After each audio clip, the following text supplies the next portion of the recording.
Here are some excerpts taken from the Kindergarten Assessment Manual detailing the use of accessibility supports.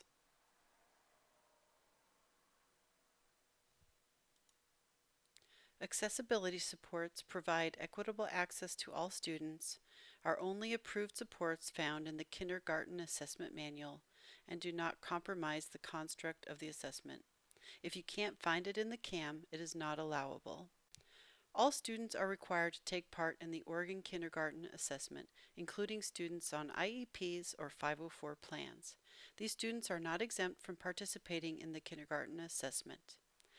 There is a 5-step process in the CAM which describes the decision-making for selecting and administering accessibility supports.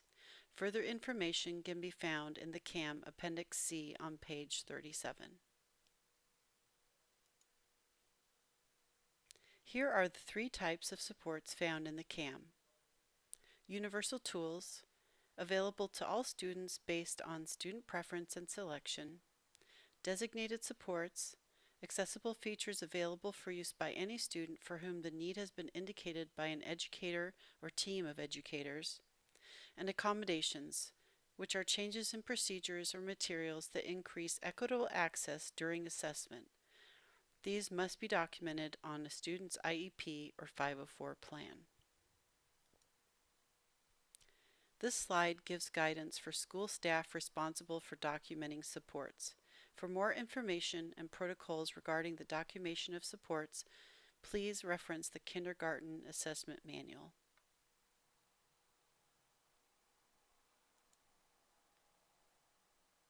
Only supports approved by the Accessibility Panel are allowed during assessment. All supports must be set up prior to assessment. ODE understands that this might be one of the first times that these supports are used and are asking that you use your best judgment around implementing supports for students. This next section will provide guidance for determining which students are in need of accessibility supports and how to provide them. The first step to determining which students will need accessibility supports is to ask these key questions prior to the assessment. Are any of your students receiving special education services? Are any of your students identified ESL? Per the Home Language Survey, do any of your students have a home or first language other than English? Answering these questions prior to the assessment will give guidance to which accessibility supports may be needed.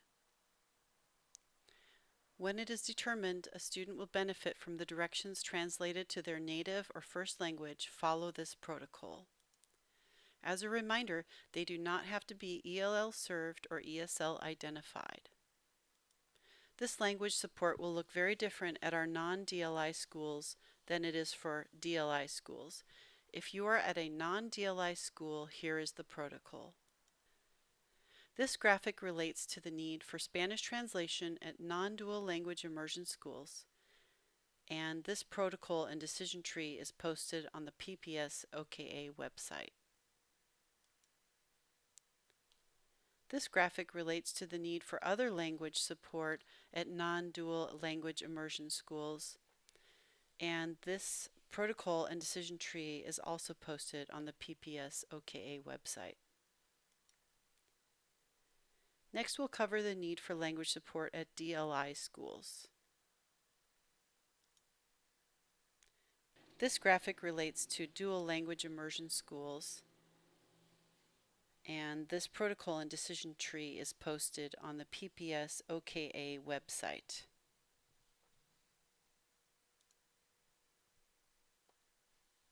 Requests for interpreters submitted later in the testing window may not be processed due to availability and time constraints.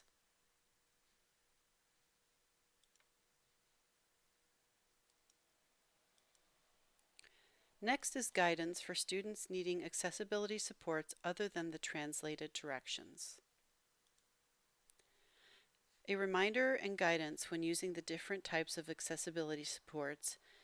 Universal tools are available for all students, designated supports are based on student need, and accommodations need to be documented within the IEP or the 504 plan. Be sure to set up all accessibility supports prior to the assessment. Here's the protocol to set up these supports. Please follow this guide in setting up student supports, and you may also find this protocol and decision tree posted on the PPS OKA website. Again, with any questions regarding accessibility supports or any other portion of the OKA, contact Testing Help or visit our PPS OKA website.